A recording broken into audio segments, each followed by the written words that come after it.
ব্রাহ্মণবাড়িয়া ২ আসন থেকে নির্বাচিত মাননীয় সদস্য রুমিন ফারহানা, আপনার সময় ২ মিনিট। Notice number ৮৭৮। ধন্যবাদ। মাননীয় স্পিকার, আপনাকে ধন্যবাদ। মাননীয় স্পিকার, বিশ্বের বিভিন্ন দেশে নানান রকম সংস্কৃতি থাকে। নাচের সংস্কৃতি, গানের সংস্কৃতি, অভিনয়ের সংস্কৃতি, কবিতার সংস্কৃতি। আমাদের দেশে মাননীয় স্পিকার গত ১.৫ বছর এবং এরপরে গত ২ মাস ধরে আমরা মবের সংস্কৃতি দেখলাম। আমরা দেখলাম বাংলাদেশ ব্যাংকের গভর্নরকে মব করে সরানো হয়েছে।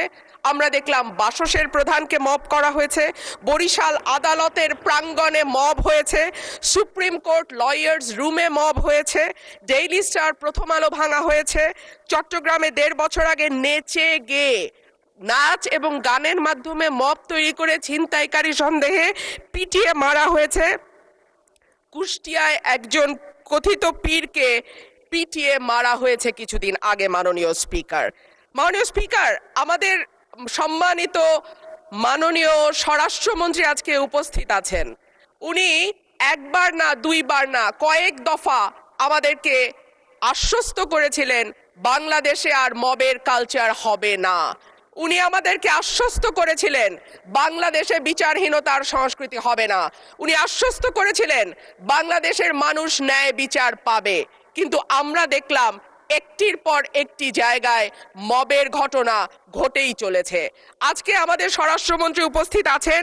আমি ওনার দৃষ্টি আকর্ষণ করে বলি, আজকে মাননীয় প্রধানমন্ত্রীও একই ধরনের কথা বলেছেন। মানুষ যখন ন্যায় বিচার পায় না তখনই এইরকম সংস্কৃতির বাড়ে এবং মানুষ এই ধরনের সংস্কৃতিতে জড়িয়ে যায়। মানুষের মধ্যে হতাশা আছে, মানুষের মধ্যে ক্ষোভ আছে, মানুষের মধ্যে তীব্র বৈষম্য আছে এবং দৃষ্টান্তমূলক শাস্তির অভাব। গত ১.৫ বছর চট্টগ্রামে মব করে যেই লোকটিকে পিটিয়ে মারা হয়েছিল তার বিচার এখন পর্যন্ত হয়নি মাননীয় স্পিকার। এবং ধন্যবাদ মাননীয় সদস্য।